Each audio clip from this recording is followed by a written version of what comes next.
Okay, it's after our starting time. We're going to get going tonight. Thanks for joining us for our November Fall Ball for Blues session. And we're just going to jump right in. We've got special guests with us tonight, Dennis Williams. But well, I'm sure we'll have some more join us as they come on late. Just remember, we're recording this, so if you have friends that weren't able to be with us tonight, they'll be able to watch this video later on our YouTube channel. But remember, your screen image might be in the recording, so if you don't want to do that, turn off your video. And let's keep our audio muted so we don't have interference with the presentations. And then when we get around to question time, since we usually have a small group, we'll just ask people to either raise their hand or ask questions so we don't talk over each other, but let's keep the discussion engaging. And then we're going to stay on topic, of course, as always. Let's don't ask questions that don't really have answers. Okay, what are we going to cover tonight? Quick agenda. I mentioned we have Dennis with us, and we'll spend a few minutes with him talking about topics of interest to umpires in the West. And then we want to cover quickly some reminders about some important Little League training and other dates. And then Jim will jump into some video review like we've done on our other ones. I think tonight we're going to cover, perhaps give all of you a chance to make the appropriate calls. And then if we have time at the end, if you really have any burning questions, we'll try to answer those.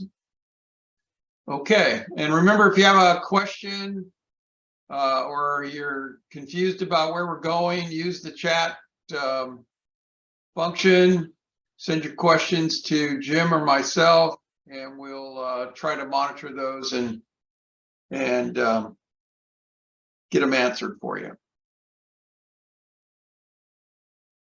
Okay, so I mentioned we have Dennis Williams with us tonight. I'll let Dennis introduce himself, but I think everybody knows that Dennis is maturing into the role of the umpire-in-chief for the Western region. After a few more months of indoctrination, I guess I'll leave it at that. But Dennis, thanks for joining us. And I guess we'll start with, maybe you can tell us a little bit more about your history with Little League, how you got involved and when that was, and maybe some of your great experiences during your time with Little League. Yeah, and Don, thanks, and thank you guys for the invite and for coming to be a part of this. Again, like Don said, my name is Dennis Williams. I live in Seattle, Washington. I started in Little League in 1994 when our son started playing, and never thought I would be an umpire, but they needed umpires, they needed help, and one of my good friends was the umpire-in-chief of the league. So that's kind of how I got started. He asked me to come to his house and to have a couple of beers, and in the garage was a 10-foot pile of umpire gear, and he said, pick it out. So I started umpiring in '94, and didn't know that, I'll be honest with you, I didn't know that San Bernardino or the Western Region headquarters existed until about 2000. In 2003, I went to umpire school in San Bernardino in 2003 when Sam Palmer was the UIC, and just continued from there. A little bit of my resume is I worked my first regional tournament in 2004. I worked my second regional tournament in 2009. I worked a World Series senior baseball in 2012. 2013, I worked the big league regional. 2017, I went to Canada and worked the junior regional tournament in Canada. And in 2020, I was selected for Little League World Series, and last year in 2022 finally went. So that's kind of my my Little League history in a nutshell. Great.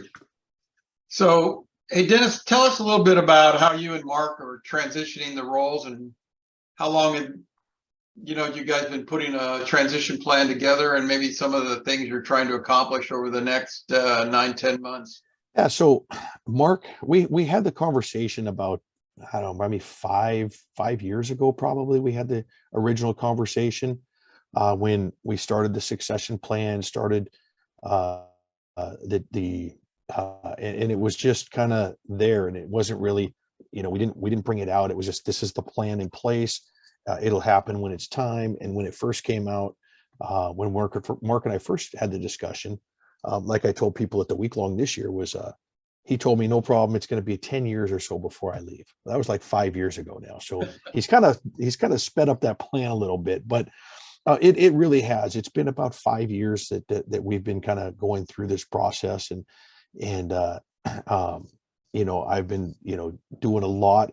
Every year more and more responsibility gets put towards me to go through this. I sit down with Mark probably at least once every other month, and I sit down with him and go through.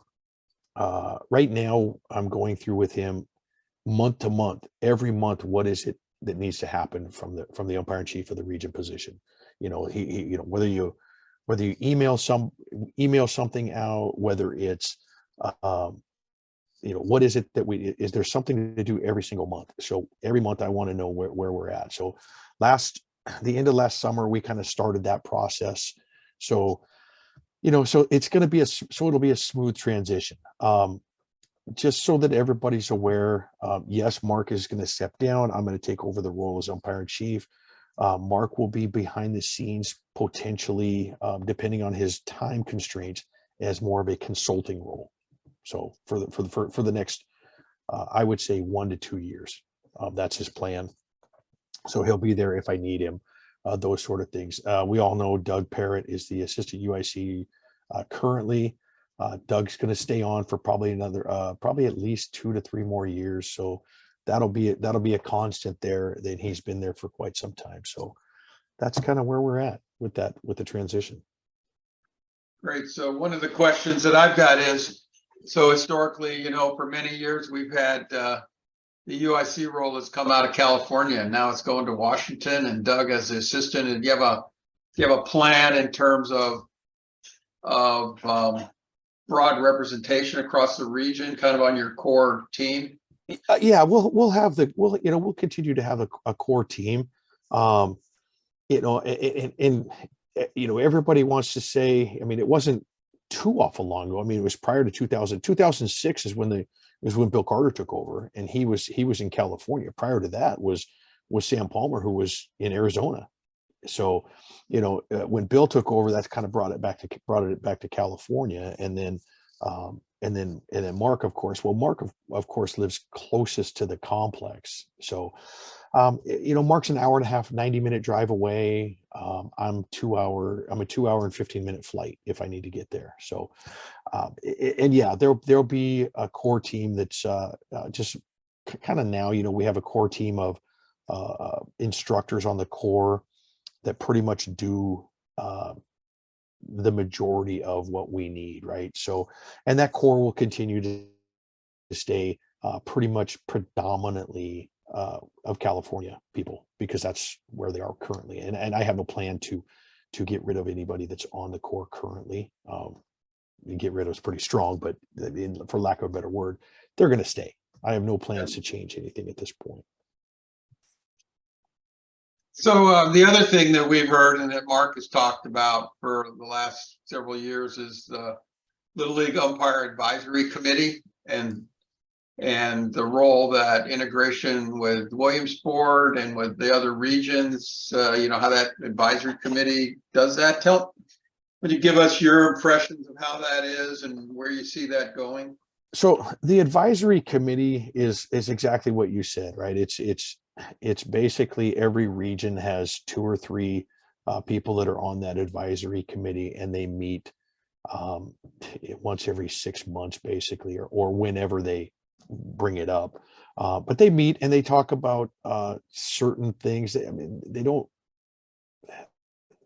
Most of it is the last one I was involved with. They talked about training and how we're gonna proceed forward with training, and obviously we all know Jerry Davis is on that advisory committee, and so pretty much Jerry will put something forward, and people will either say, yeah, that's a great idea, which it's Jerry Davis. They all say it's a great idea when Jerry says it. So the last one talks about training. They talk about just the nuances, tournament stuff, what's going on with your tournament, just little things like that. There really isn't a whole lot of decision making. There's no decision making that's done at that point during that advisory committee. It would be nice, but there's not. Well, I know one of the topics that has been discussed over a while, which kind of impacts all of us as we go about in our leagues and districts trying to help other umpires as well, is kind of standardization on mechanics and standardization on training. So as an offhand comment, we have an old colleague that's in Colorado now who indicated that they had a clinic last weekend in Colorado, and the basic six they did was not, what we've historically taught. So what's your thoughts on, is there Little League standardization, or are we going to do the West approach, or what's your thoughts on that? The beautiful thing about the training is, and I agree. So Williamsport, I will tell you what Williamsport does. Williamsport doesn't do the basic six like we do. They do something that's completely, you wouldn't even recognize it, to be quite honest with you. I mean, they're doing, the safe off the base, they're doing little things like that. And it's like, well, that's not a basic six to me. So it's completely different than what we do. But the greatest part about what's going on right now is the training that we do in the West. And you've all seen, for those of you who have been to training and have been a part of it, about the drill sheets that were put out originally by Jeff Freeze, and now we've kind of revamped them a little bit in the West. And so those drill sheets are now, as of April of this year, have been put in Little League International's hands, and they will be put out to the Little League umpiring communities and the Little League training worldwide. So everybody will be teaching off of the same mechanics drills that we have always been doing here in the West.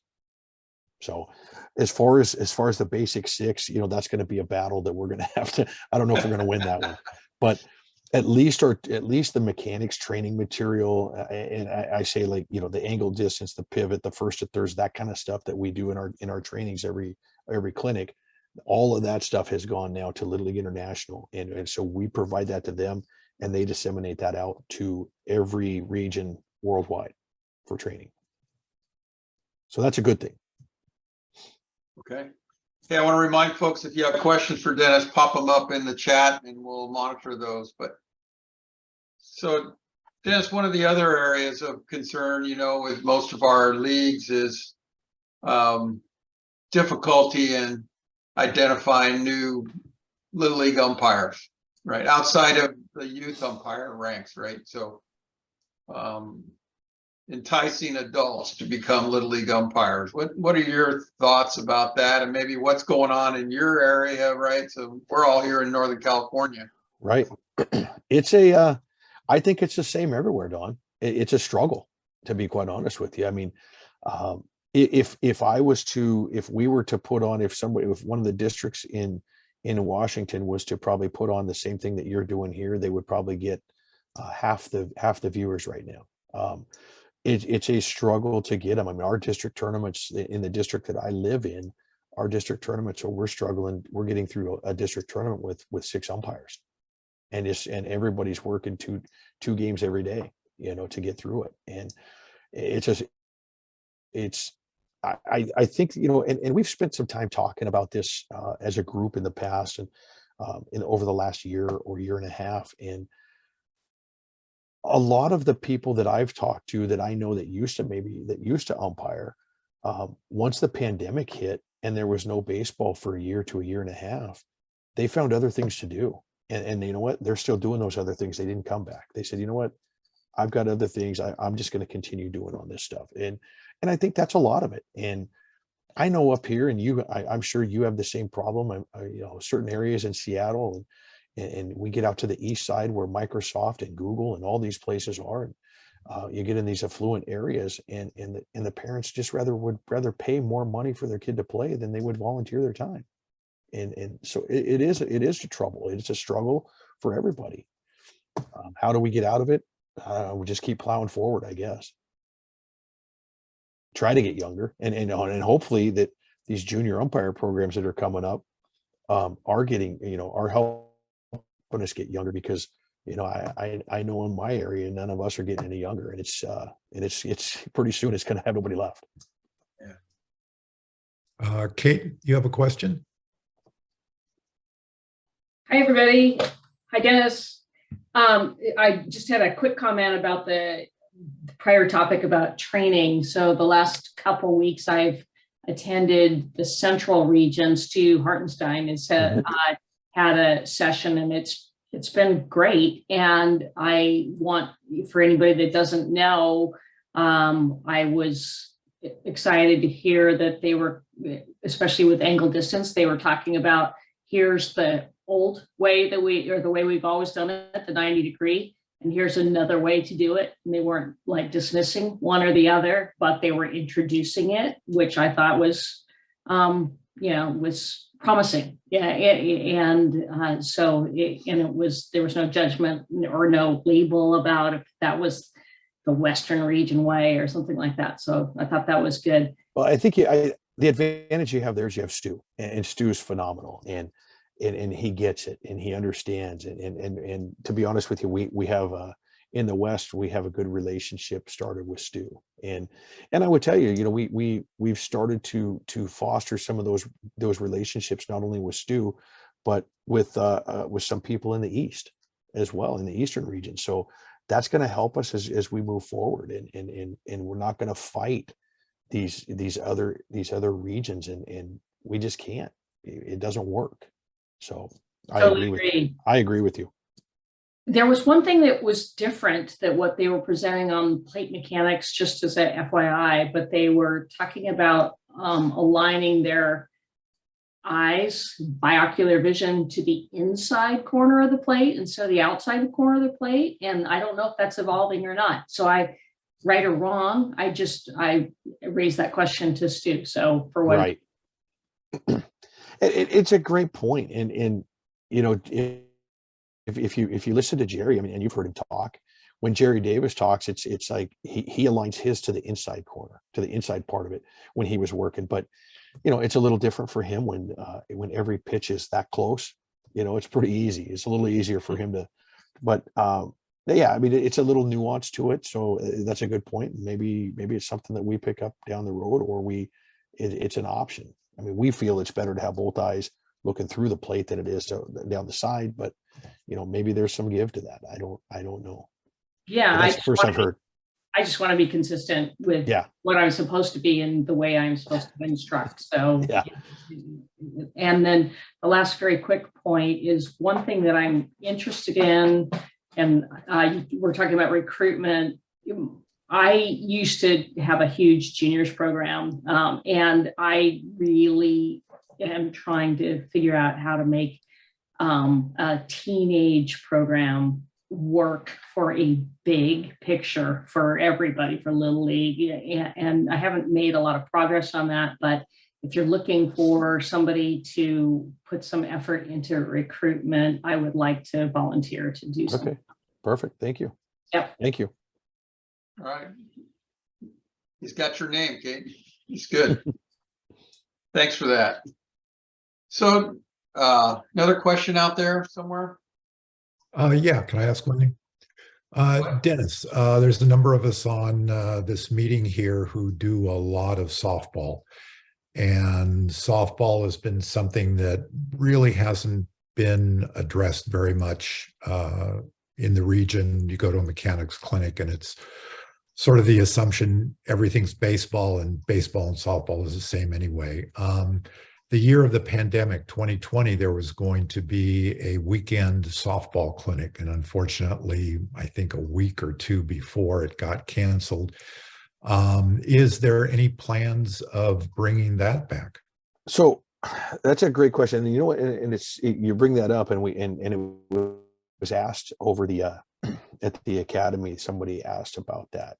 And the answer that Mark gave was currently no, because one of the things that we have done is that we have never done before is we've started putting one of the pitching machines, or depending on softball wise, we have at least one, if not two machines for just softball only when we run our academy or our weekend mechanics clinics now. So that if people want softball out in the cages, that's what they get. Obviously, we know on the bases, angle, distance, and all that stuff stays the same, whether it's baseball or softball. That's not the difference. The biggest thing that would be different, right, is in the rules of it, where you have the look back rule and those sort of things that we have in softball. Obviously, pitching rules, but those during the academy are covered in a rules presentation where we have softball differences. And then we have now, like I said, now we have one, if not two cages. Last week, we had one cage that was dedicated just for softball. I mean, the pitching machine is lowered. We're pumping softballs out of it. So we have kind of developed that.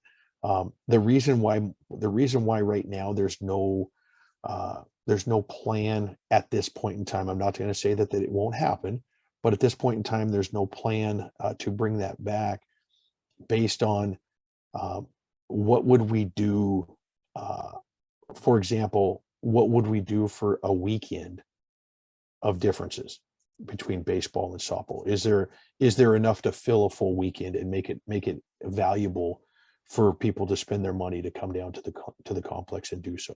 So we have to look at those sort of things, because honestly, once you cover the rules and have a softball pitching machine, and you get out on the field, once you're on the field mechanics are the same, right? So we have to look at what we're looking right now is it going to bring enough value for you and 35 others to come down for a weekend and do that. So it is something we're looking at. It's not completely off the table, to answer your question. Okay, thank you, Dennis. Mm-hmm. Thanks, Jim. So Dennis, I only offer that we've given some thought here in our district about how to construct maybe a one-day softball clinic that would focus on recruiting umpires and getting them engaged in softball and using softball teams. So we could talk about those concepts with you more offline if you're interested. But Yes, and we'd open that up to umpires from across kind of the Bay Area through, whatever part of Northern California people could make themselves available for a day. But and I think a one day is perfect for that, and you can get a lot done and a lot accomplished in one day. But what we're looking at, like I said, is we're asking people to spend, whether it be a flight, whether it be this, whether it be that, whatever it takes to get to the complex for a full weekend is, how do we fill that full weekend of stuff? And again, when we do have the in June, when we have the tournament umpire clinic that goes on down there, again, we do the same thing, right? We have two softball machines going, so that we can separate, if you're working a softball tournament, go in these cages so that you're seeing softballs coming at you, those sort of things. So we have gotten a lot better than we were. okay, so we have one more kind of question that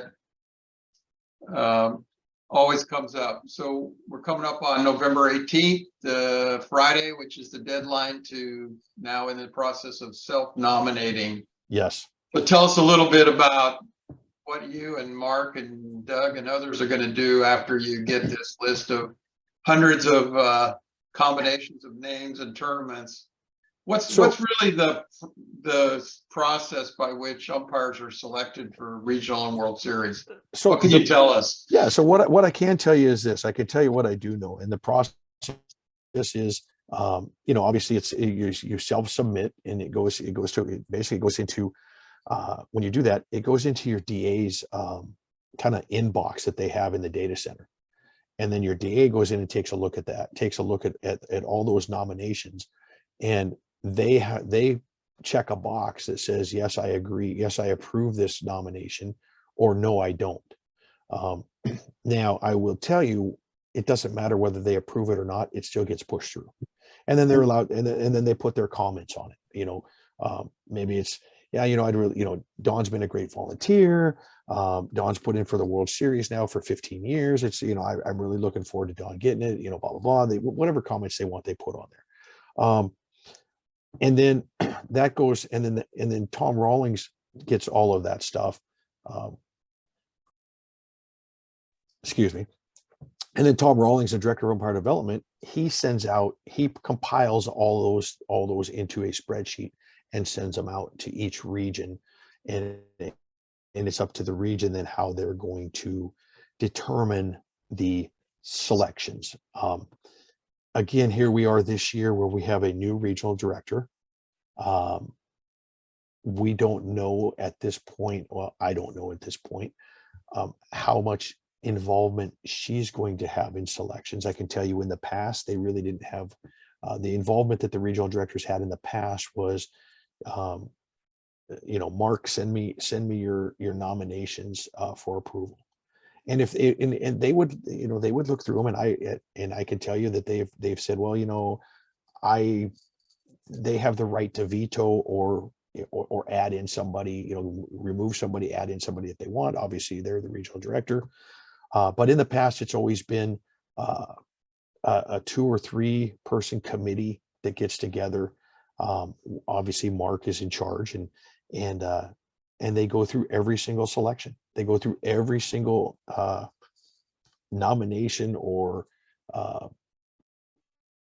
whatever, every single nomination form is gone through and looked at, and what criteria that he chooses on, I don't know the answer to that, but I could tell you that everybody's form is looked at. And that's what I know as far as nominations go. I mean, I've seen it, I've been involved in it, I've been around it, but haven't really, this will be another year of it, looking at it this year. So maybe one final question. Yeah. For you. So we've got kind of a mix of folks on the call, right?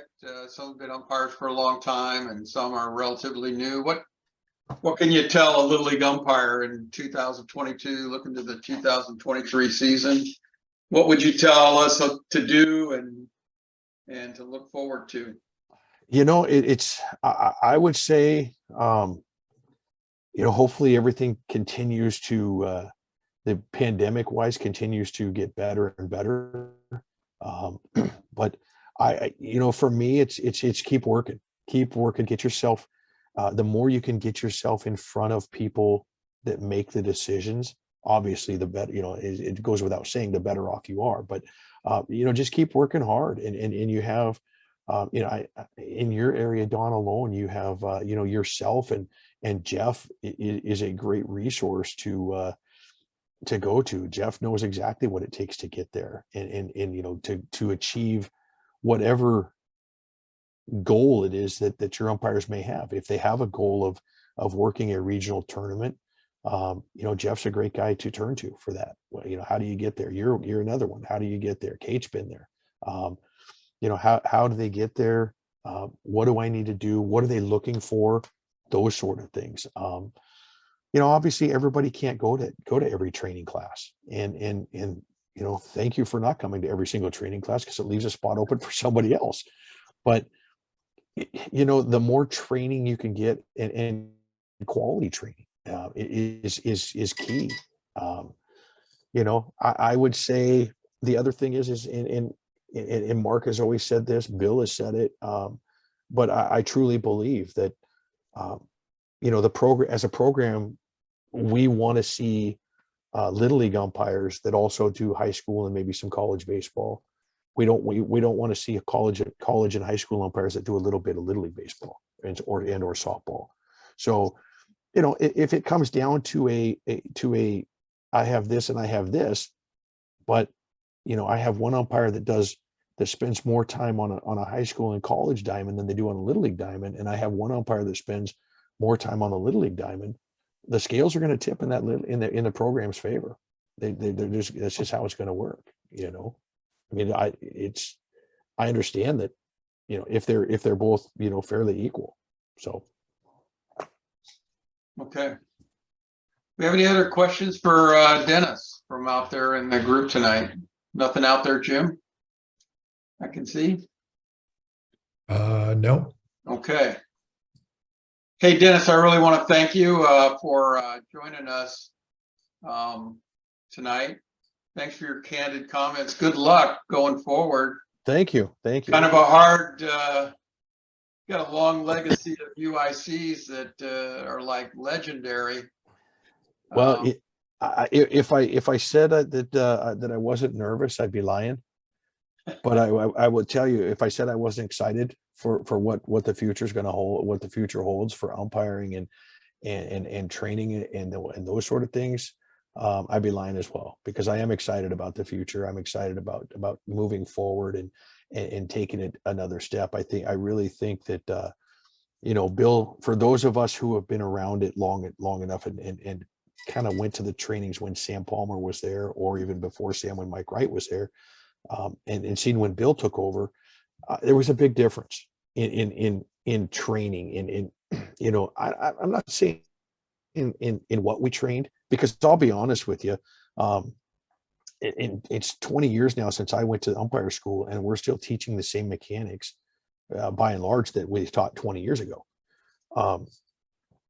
It's the mentality in how we teach it now, and it's the positivity in the school rather than the negativity that we do. And so, Bill made a change, and I think that Mark has just continued to carry that change on, and I will continue to carry that change on. There's some things that I will tell you come next November, February. There'll be some more positive changes. I've already got a lot of things turning in my head, and I'm already talking to some key people on where I want to see this go when we get to the schools. And and you guys live in an area as I do in Seattle, where there's a lot of forward thinking, and there's a lot of things that go on. And I will tell you, this program it's a wonderful program, but let's be honest, they're not ahead of the game as far as equity goes. I saw it in Williamsport, man. The what's equitable is not there. So that's something that to tell you, my wife's a librarian at an elementary school, and she sees it every single day, and so she brings it home, and so now I get to see it. I understand it a little bit, but we have a long ways to go. We have a long ways to go for equity, not only at the Western Region headquarters, but at Little League International itself.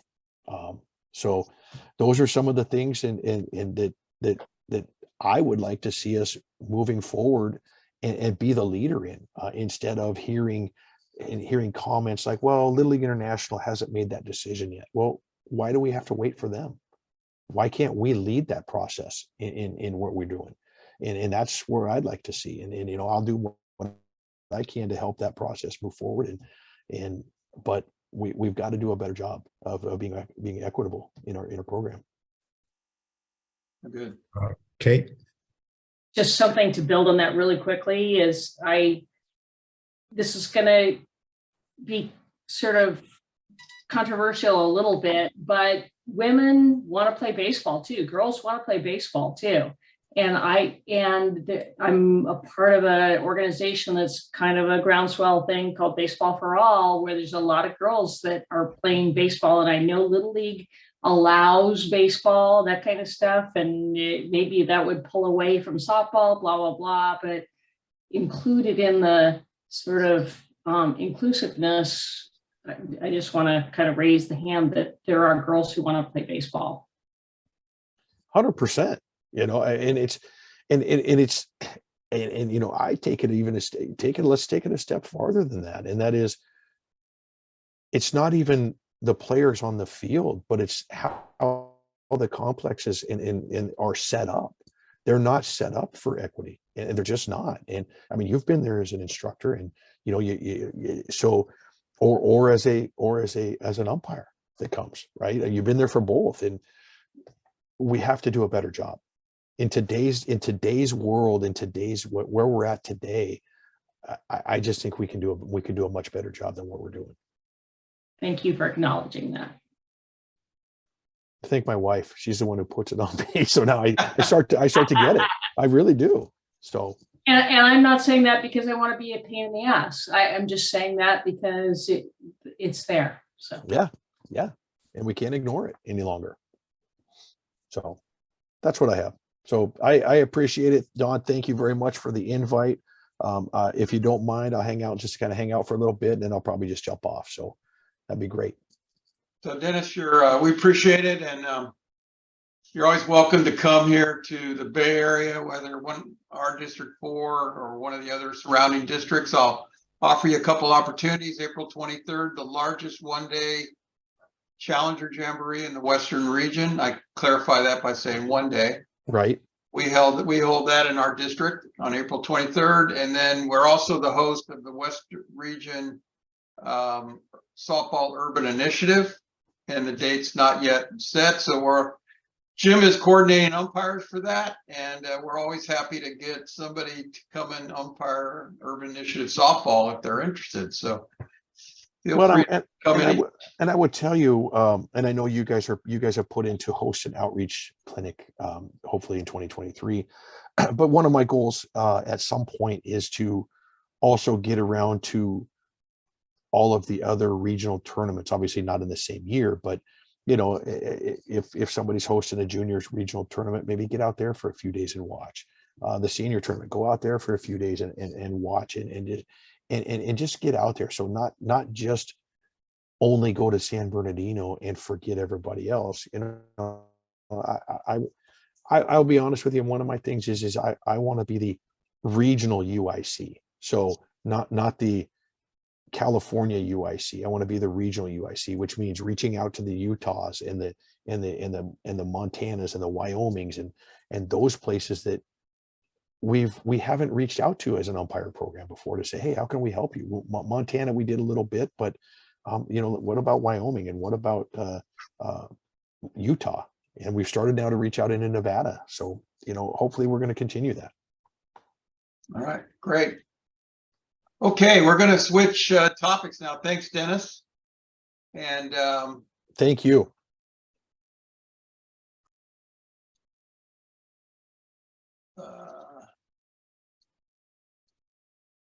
So we're going to continue on real quick with our topics for tonight. I just want to touch on a couple of things related to training, and Dennis talked about some of these, but last month we talked a little bit about a model for personal development as an umpire. I just want to remind folks about the West Region training opportunities. Here's the schedule of training opportunities. Registration is open. I know here in District 4, I believe we have like 5 who are registered for the Umpire in Chief Clinic, and several of us are intending to go to the weekend clinic in February. So these are available for registration. The other thing, we talked about this bit with Dennis. Reminder, if you want to nominate yourself for a Regional World Series, Friday is the deadline. We kind of covered this process with Dennis. So my personal advice is to, in your league, talk to your league UIC, talk to your district chief, umpire, talk to your district administrator, and find out what they're going to check on that box of qualified or not, or what comments, and let the rest of the process work. But just some reminders of things that are happening like right now, this week, before Thanksgiving. Okay, Jim, we're going to transition into yours. You can take over control, if that's okay.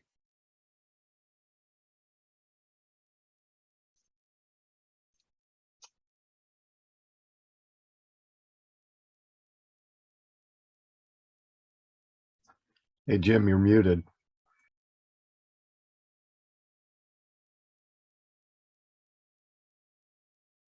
Thank you. Okay, folks. So for those of you who have been with us on the other fall ball for Blues, this shouldn't be that new, but for those of you who are new, what we're doing is we're using plays from the 2022 Little League Regionals and World Series games, and we're talking about mechanics, rules, positioning, philosophy, umpire philosophy. And once again, and I can't emphasize this enough, it's not meant in any way to criticize the umpires who are shown. The goal for us is to learn how we can all be better umpires. And I've said before, we all screw up out there. And we all do things that we, after the game, we think, boy, I wish I would have been over here instead of over here. So it's all about learning. Allow everyone to comment and everyone to take a first stab at commenting. We can debate, we can disagree, but it's all in a spirit of learning. So what we're going to do this time is we're going to have some you make the calls. So I'm going to play a video, I'll maybe play it through another time, and then just open it up to discussion for you folks to talk about what you see. Do you see obstruction? Do you see interference? Do you see unsportsmanlike conduct? Do you see anything else on the play? And if there's a point on the play you want me to sort of go back and sort of slow-mo through, I am happy to do that. So here we go. This is our first play. This is from the World Series. And we have a play developing at home, and we're going to see a slow motion of this.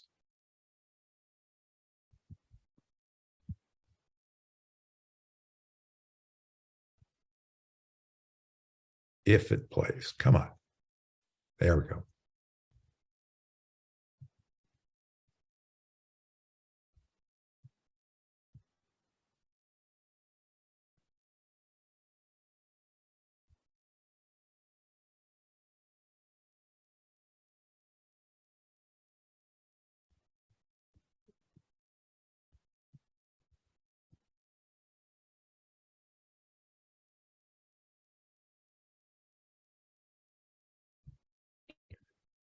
Okay, I'll play that through once more.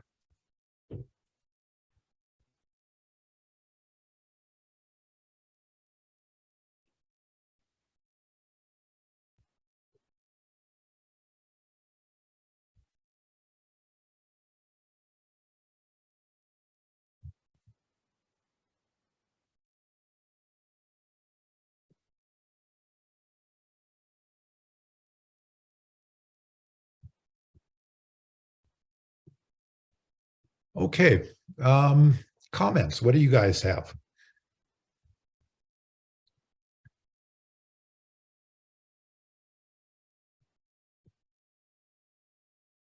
And just chime on in. Well, it looks like that was a pretty tough one to call. I remember when I was watching it that everything seemed to happen so fast there. You can clearly see that the catcher had full possession of the ball before the runner got there. But, you know, the question really was there some unsportsmanlike conduct? Was there, you know, did he fail to slide or avoid? And honestly speaking, I just think that play sort of played out the way it did. And I wouldn't have made any other call other than save her out, only because of the immediacy of the play itself. Right, and we saw that in slow motion. Others?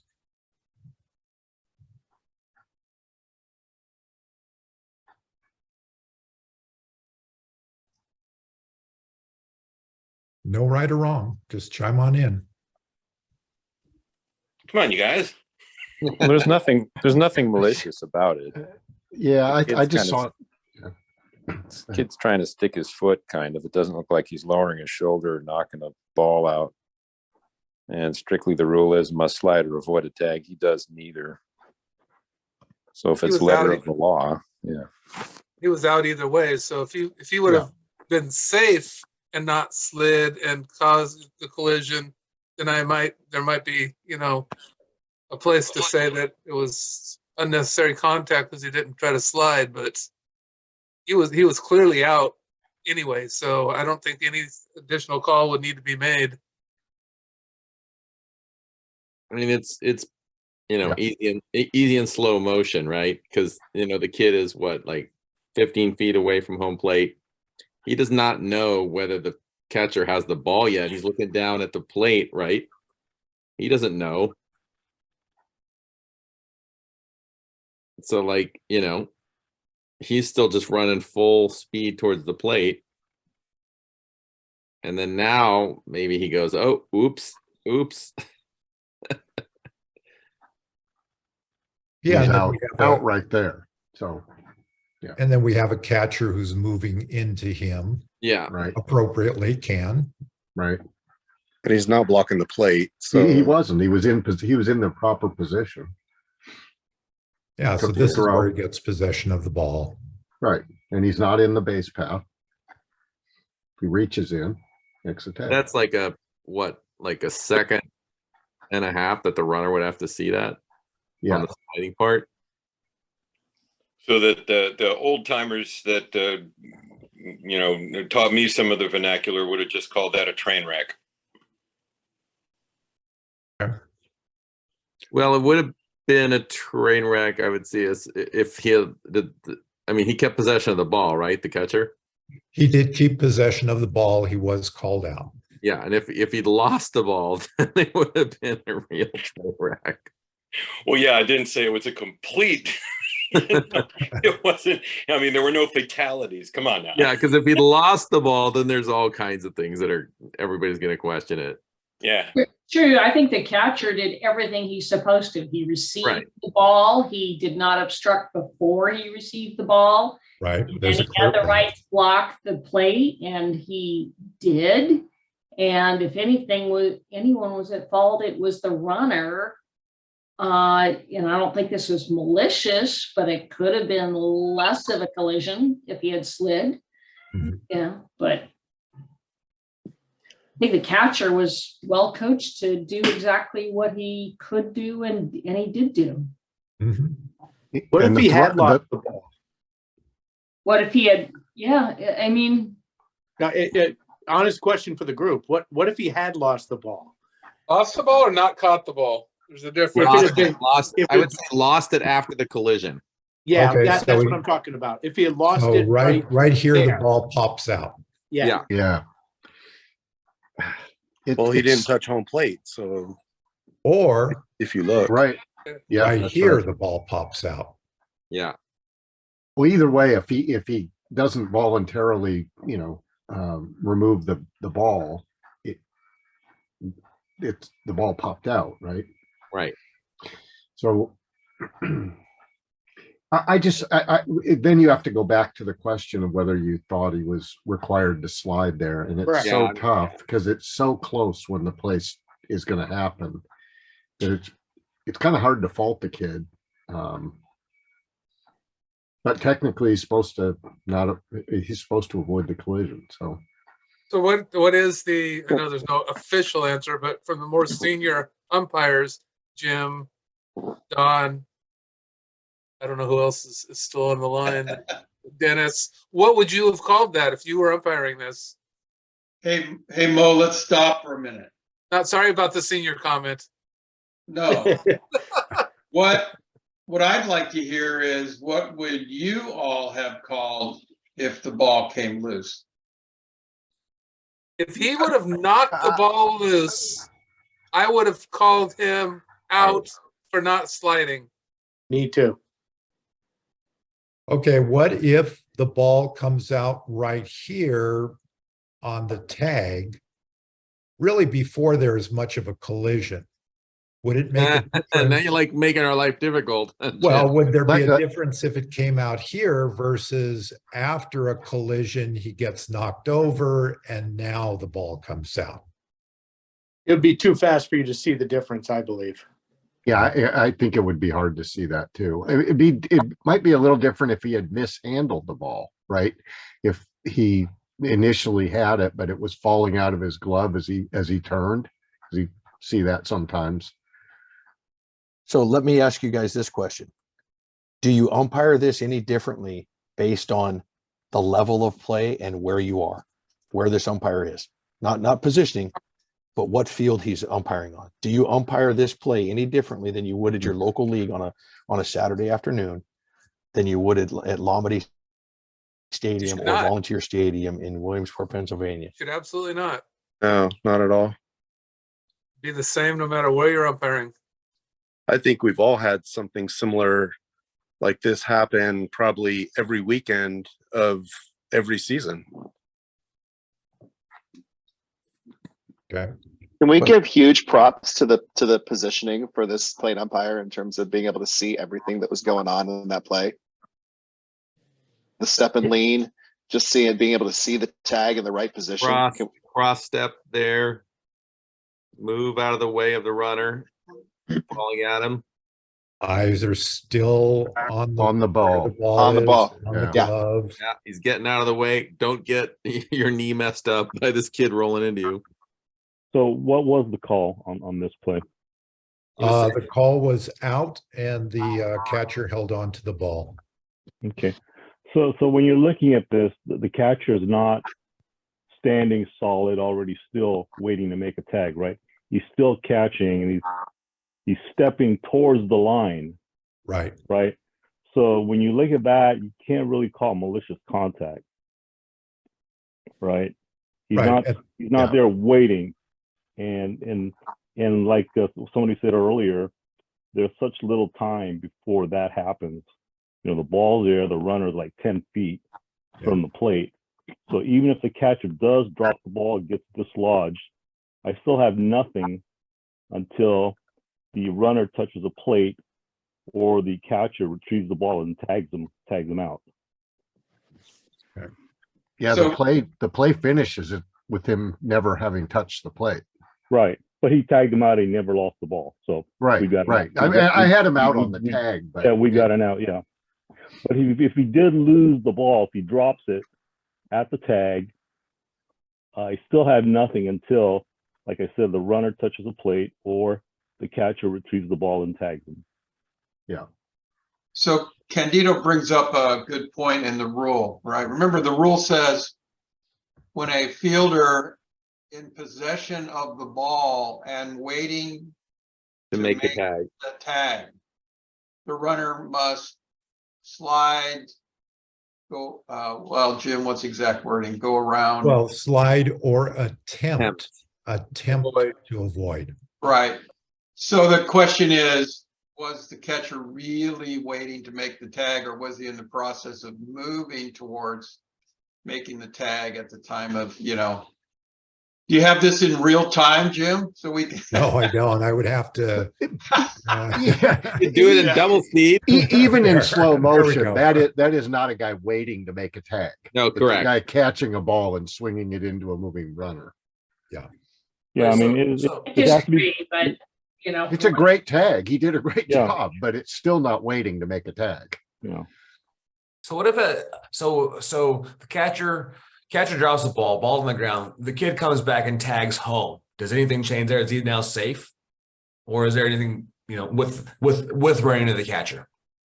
Then the question comes in, should he have slid? Yeah, Right. Right, exactly. It depends on how that's you the question resolve of that. Was the fielder,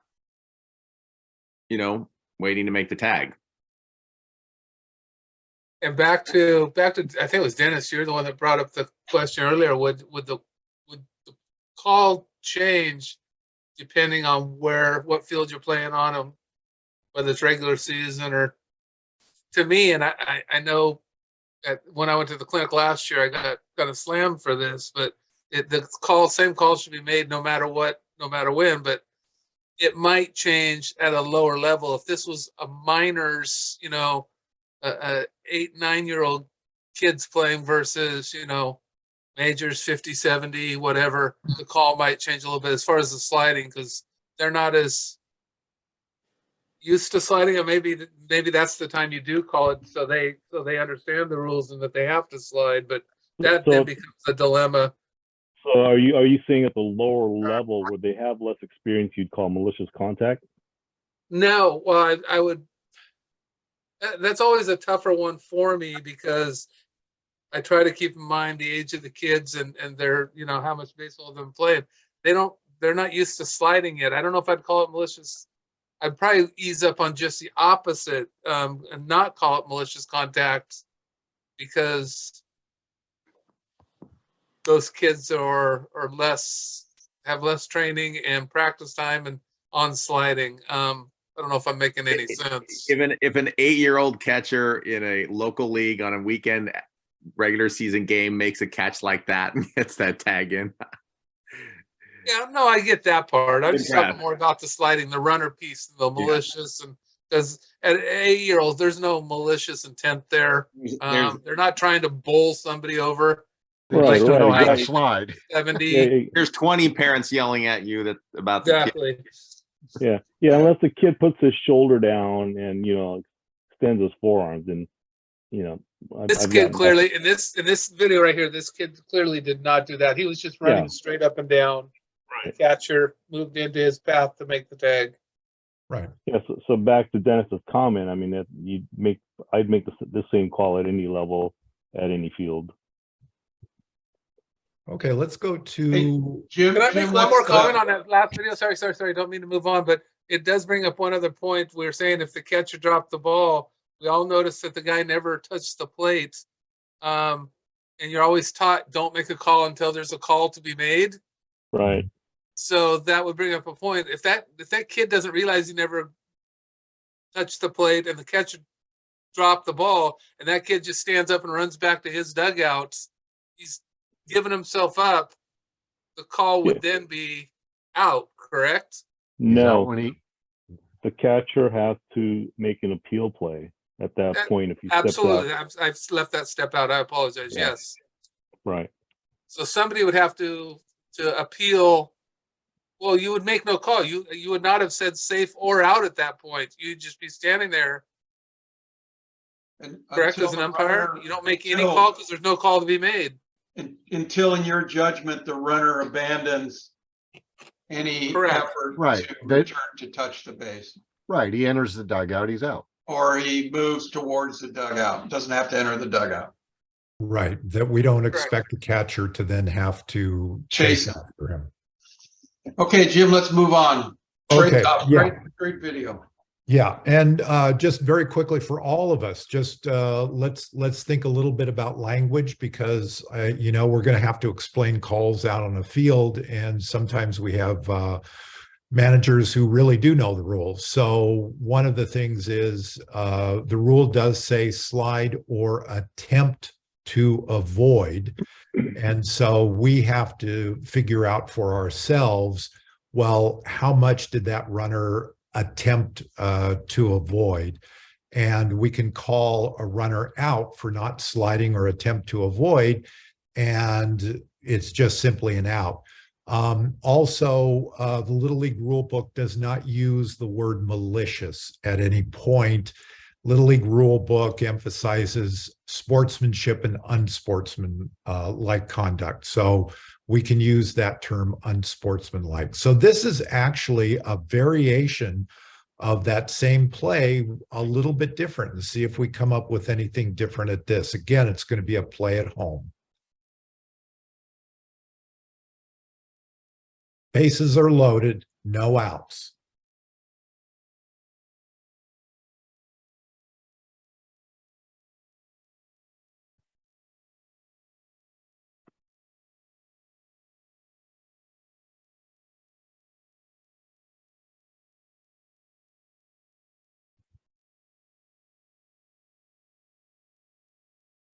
You want to see that again? Oh, yes, please.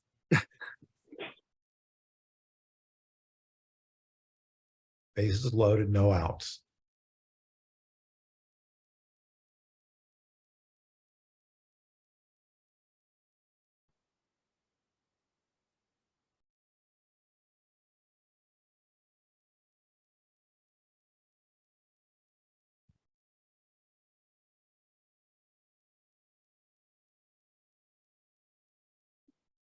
Yeah, I Okay, think in this, I'm sorry, Jim. Yeah, in this case, I think definitely the runner did know that the catcher had received the ball and was waiting to make a tag, and she made no effort. In my judgment, she made no effort to get around. She went right at her. She was going to the plate. She wasn't going to be denied, and so she was going to go through the catcher. I'd call her out on this, and depending on depending on how I felt that day, right? I'd probably just at least give her a warning, give like an individual warning on that too, because that's just wrong. She should have just given up. Don't try to go through the catcher, because that verges on unsportsmanlike conduct right there. I actually see an effort to go around here, but I see her point. She runs into her because she leans into her, but yeah, she plants her left foot. She pivots. Watch. Standing and waiting to make the tag. Yeah, no, I get it, but watch what she does. She goes around the side of her. Brian, I see what you do too. I see her trying to avoid a tag. That's what I saw. Yeah, I mean, I and the catcher moves into her, which is trying to keep the tag alive. so at this point, she appears to try to go inside. At this point, she realizes, no, I can't do that. I'll try outside. Yeah, and she plants her foot and then takes a little stutter and goes around. And at that point, the catcher leans into her, which. Well, my point here is the fact that 3 full steps before she gets there, she can see directly in front of her the catcher receive the ball and waiting to make the tag. There's nothing about momentum here or anything. You see her make a slight effort. That's not enough. In my opinion, not enough. She is definitely out here, and at the very least, a warning. That's just it's how I'm feeling about it. So we have a triple play then. Others chime in. So Jim, look where the ball is in the catcher's glove. Why does the ball come out so easily upon contact with the runner? Because she barely has it. Does the catcher really have? Look where the ball is. Okay, now watch where it comes out. The ball's down here on the ground. Right there. It's out now. Yeah. Well, no, it's right. It's when it hits her knee right here, the ball actually flies out. So it's on the tag right at this point. Okay. Yeah. So it's hitting the knee. The ball isn't secure in the glove. And well, it's fairly secure, but it's hitting the knee is when the ball comes straight up.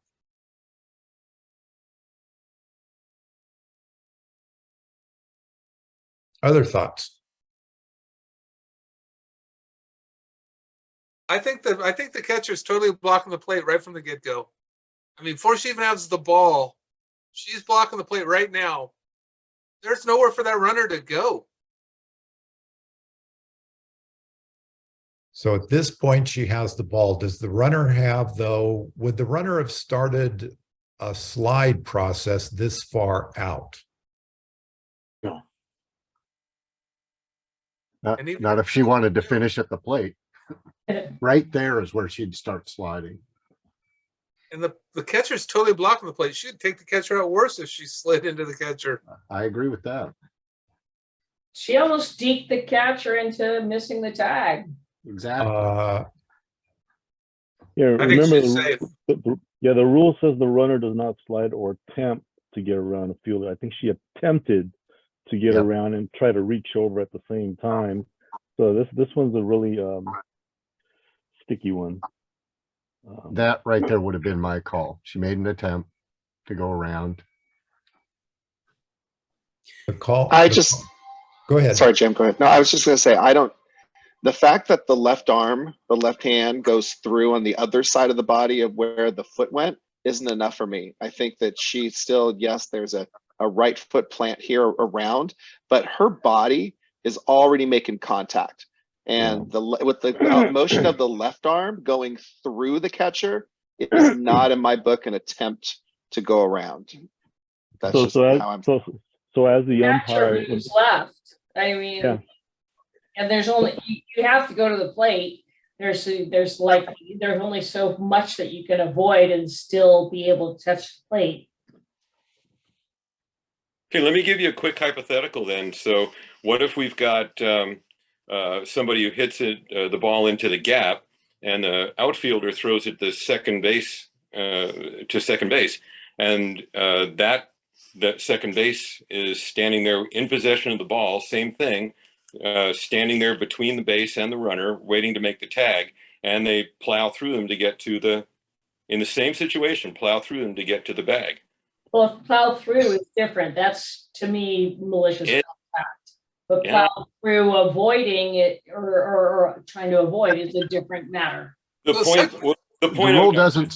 Quick second, I'll get off. I promise. The point that's being made though is that, look, she's completely blocking the plate. Okay, the plate is a base. So if an infielder has the ball and they're between the base and the runner, why is it different? Because usually the second baseman is going to be standing up on their feet, and you're going to be able to have some access to that ball. This catcher is down, crotch right in front of the plate, totally blocking it. Possession to slide through. I think possession is possession, no matter whether you're on your knees or your feet. That's my whole thing.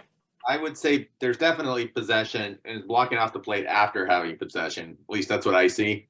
I think she's blocked it before. I don't know. Well, I wouldn't say she is not blocked. She's not there. She's not, well, it's hard to see where her back foot is, but well, you can see almost all of the plate though. I mean, it's possible it's over the point.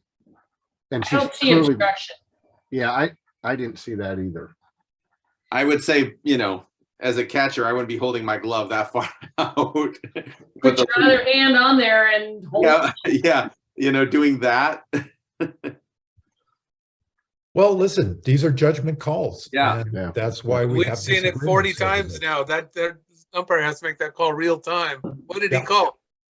Called the runner safe. Ball on the ground. I think I would have too. Okay. So let's look at really quickly just a couple other points of this play. And here we have a ball. When do we call a fair foul down the line like this? Generally, if it's within, 3-6 feet of the line, especially this close, I would think somebody should make a fair foul call. And actually, nobody makes a fair foul call. So remember, we have no outs. We have bases loaded.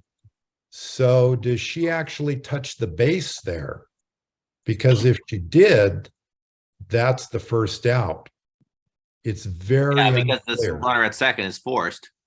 Yeah, and we can't see what that base umpire does at that point. But if she had touched it, you have to come up very emphatic, because then we know if we have a force or not. And so on that one, looking at the umpire at third, that's a bang, bang play. It's going to be really hard for them to move. But that's really hard to see, ball in glove, foot on bag. It kind of looks like it though, doesn't it? Like she actually pushed off the base to get the throw off. Got to make a call there. Yeah, just got to come up strong. Nothing safe or out. Yeah, that's going to determine a lot of the rest of this play. So then we have the force at first. Now we don't have that force, and then we have this.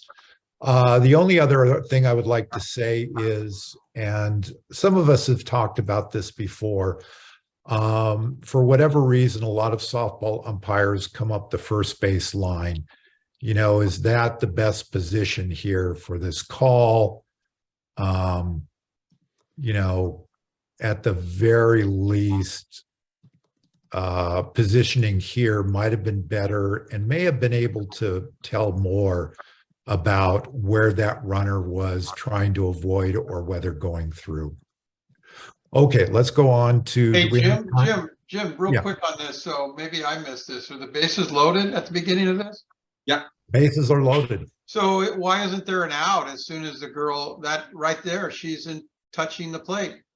No, because they went to first. They went to first. Okay, thank you. Right, there I go. Not in the game. Potential for a triple play there. Yeah. Okay. This is that last one, by the way, was at the Senior World Series. This is at the Junior World Series. And unfortunately, we don't have many views of this.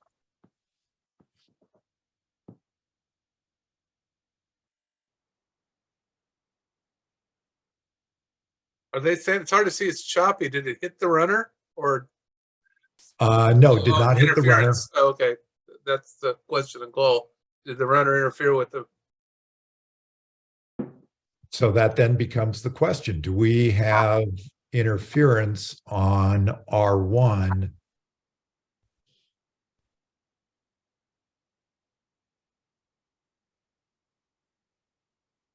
There's no contact. Yeah, because the field, but the fielder's coming to the ball and she does have to move. She changes direction. Hinders or impedes. Yeah. And it doesn't have to be contact, just So has she's to going cause her straight to for the divert. ball here, and then you can see she goes to the side here right as this runner is passing by. Yep. Can you let it run full just through without stopping Sure, it? absolutely.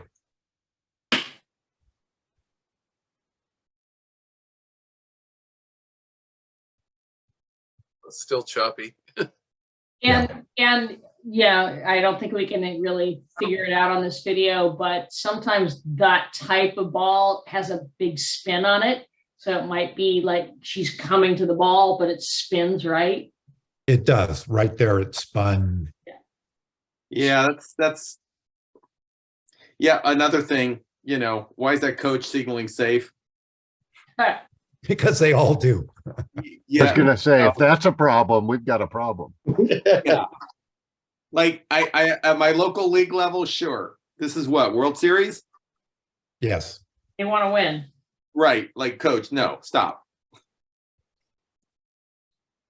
Let's talk about a couple things here. So we got, this is a 4 umpire crew, right, Jim?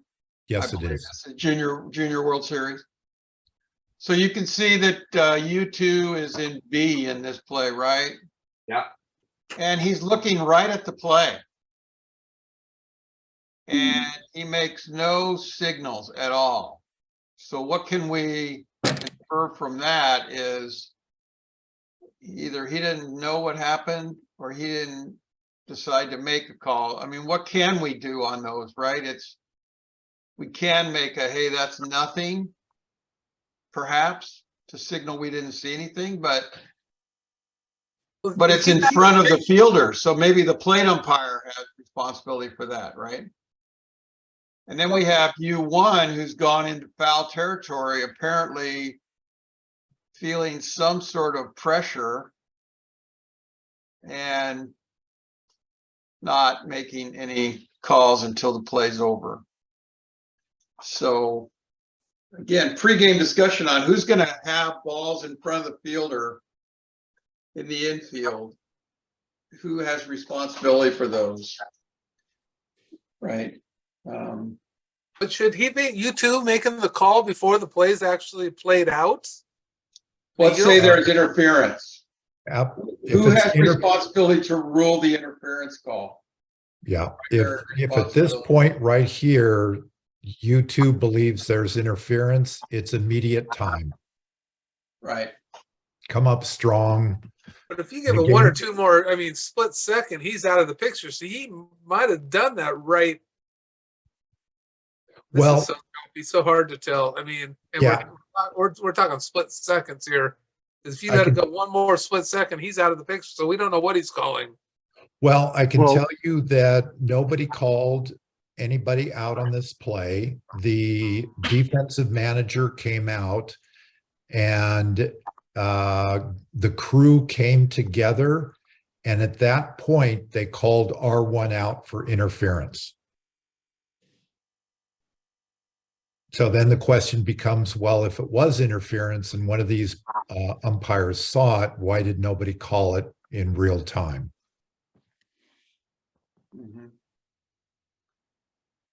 If they're doing it right, all 4 of them saw the play. Yeah. because you at least follow the ball to the glove. Yeah, and I think this is enough that we have a runner coming in or the fielder coming in. Yeah. Yep. And they're changes very direction. close. She Clearly has to go changes around that. direction. Yeah. She now has to sort of overcompensate to come back to the ball, and that's where the ball spins the other way. Don, do we have time for one more, or is that it? Yeah, sure, Jim. Hey, so Jim, just to clean Okay. that up, so if you call interference, where do the runners go? R1 is out, and batter runner is awarded first base. And you have no play at home, right? I don't think we had any runners on in this play. We just had the R1, just R1. I apologize. I thought this was still the bases loaded play. Oh, Okay, great. Never mind. yeah, if that were the case, they would all come back. Yeah. Okay.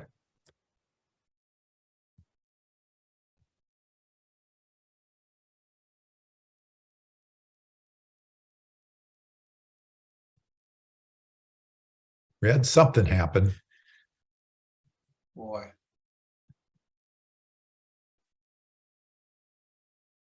Oh.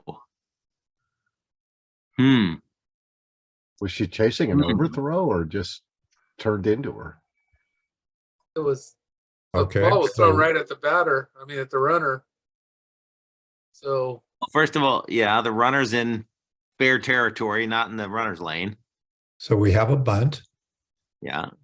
ball coming from behind. On the chalk.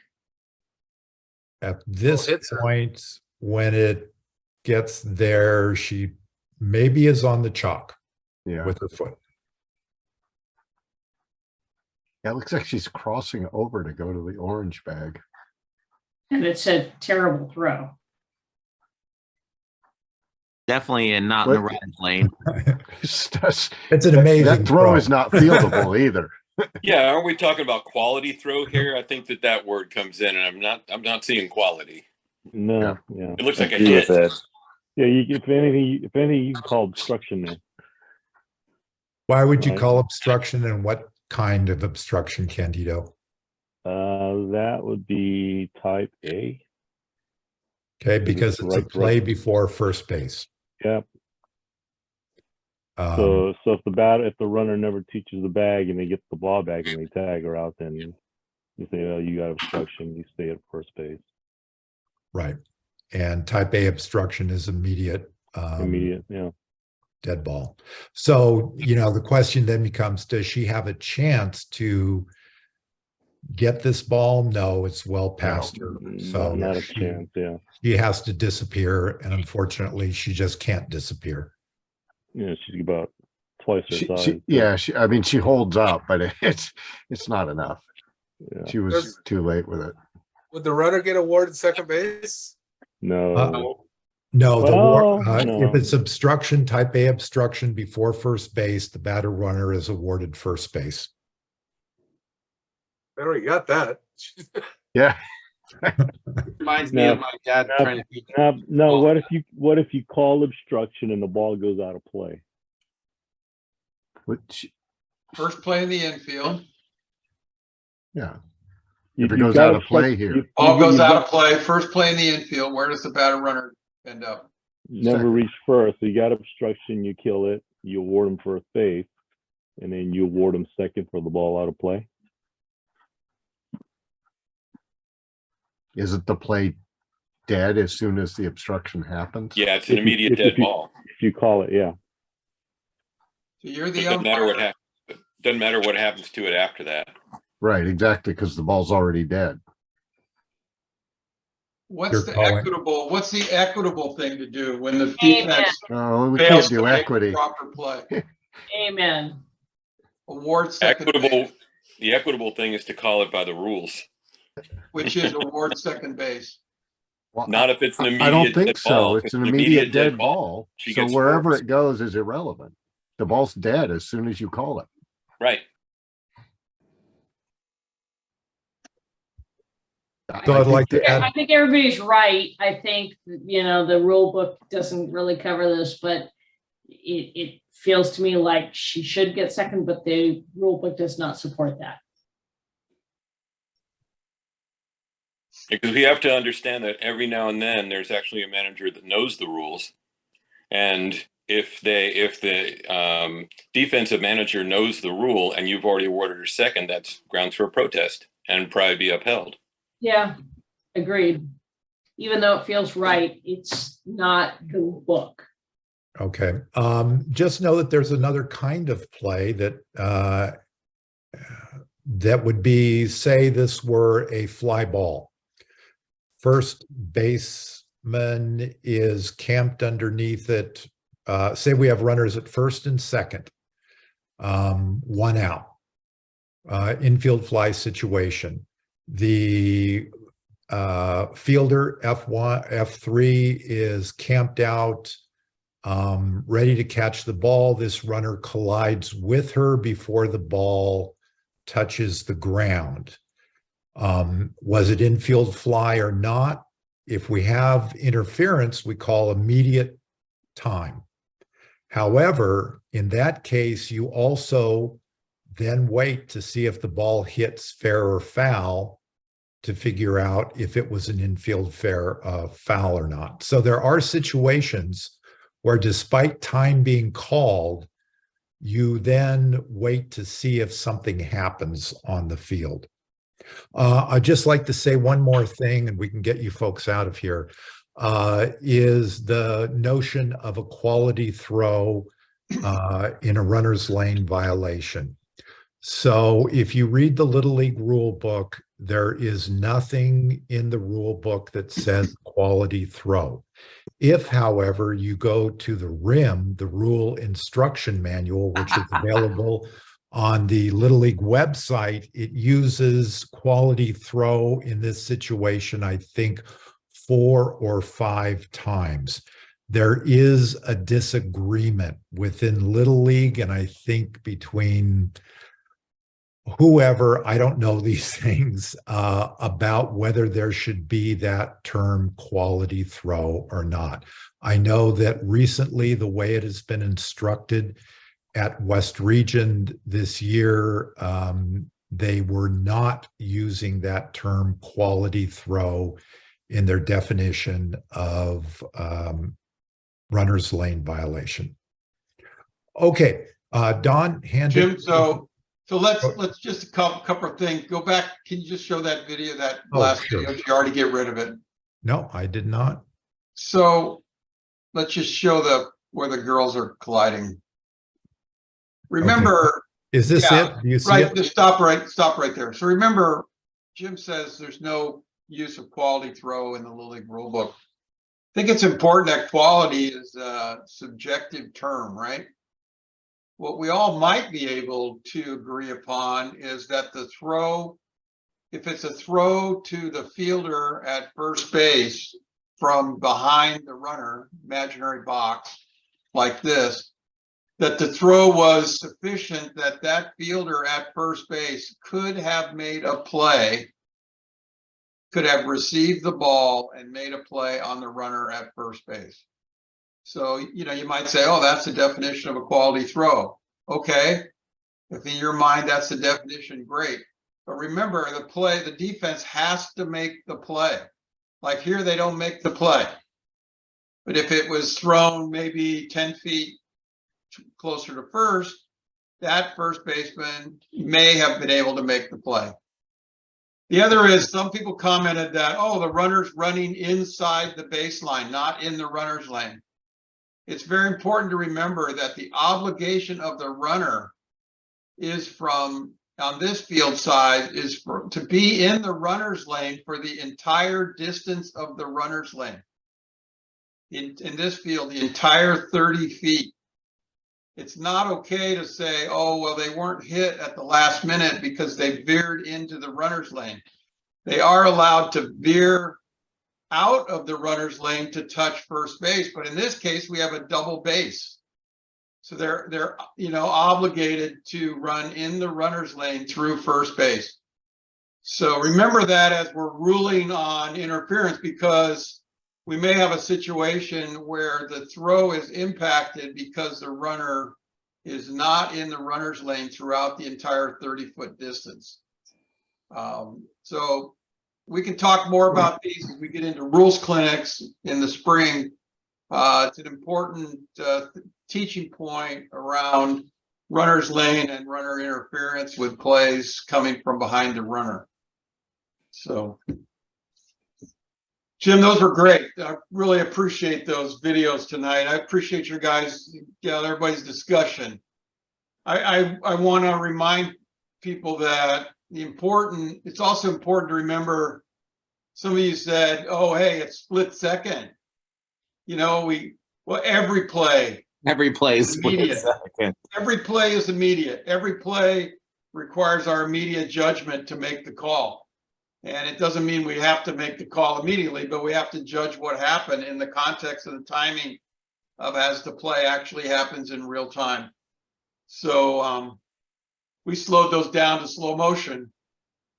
Many of you know, I often profess to you in training that you're really competent as an umpire on the field when the game slows down and you're able to process what happens in the game at real time, but you're able to make decisions in slow motion time while acting in real time. So if that doesn't make sense, you can ask me offline about that, but it's being competent in the game is slowing it down so you can get a good call. I think one thought, if we do these in the rules training and thing like that, before coming to a decision and starting arguing about what's right, what's wrong, what's the right call, is like laying out all the possible things that come into play: runner's lane violation, obstruction, you know, all those things. So you're like, okay, what are the things that you actually have to consider? And in some of these, it's like 5 or 6 things. Mm-hmm. Yep. Many rules. I sometimes can think of 3 of them when I'm on the field and forget the other 2. So Rob, let's play. My last comment on this is we're not going to be able to go through all 5 or 6 decision points. We're going to make the call. Right. But it is important that when the manager comes out and they've had an extra minute to go through the other 3 you didn't go through. Yeah. What wording do you use? Jim brought this up, right? To make sure that we're consistent in our conversations with the managers if they question a play as to why we made the decision the way we did. And that's really important to become competent in understanding how to say what the rule book says without just reading the rule book. You know, don't pull the rule book out of your hip pocket and show the coach the rule, and don't let the manager do that to you either. But be very careful in how you use wording, kind of the discussion about quality throw, or the discussion about malicious contact, those kinds of things. It just comes from having the experience of an interaction with a manager when they actually do come out to ask you about a call, whether you pause, read, react. My first question is always ask them what their question is. So I'm not answering a question I think they're going to ask me, and give them other ideas. Yeah, so we ask them, what's your question? So we have a little bit of time to formulate our answer. And then we can narrowly answer only the question they're asking, not the real. Yeah, and then they'll say, was that interference? And I'll go, yeah. And if they ask, why did you call that? Well, you know, I called it the way it happened. What did you see? You got a little more time to think. Yeah. Okay, we've come to the end of our time. We want to hold folks to the 90 minutes we said. I hope this has been a good session for the last hour and a half. Some good discussion. We're going to have another one in December on the 14th. I think we've timed that around all the holidays that happen in December. So please join us on the 14th. You can again pre-register on the District 4 website for that. You'll be getting some reminders, and thanks for joining us tonight. And with that, I guess we'll sign off until December. Thank you for hosting. Hey, yeah. Thanks. Yeah. Thanks, guys. Thanks, Jim, for putting us together. Sure. And thank you, Dennis, for showing up and talking.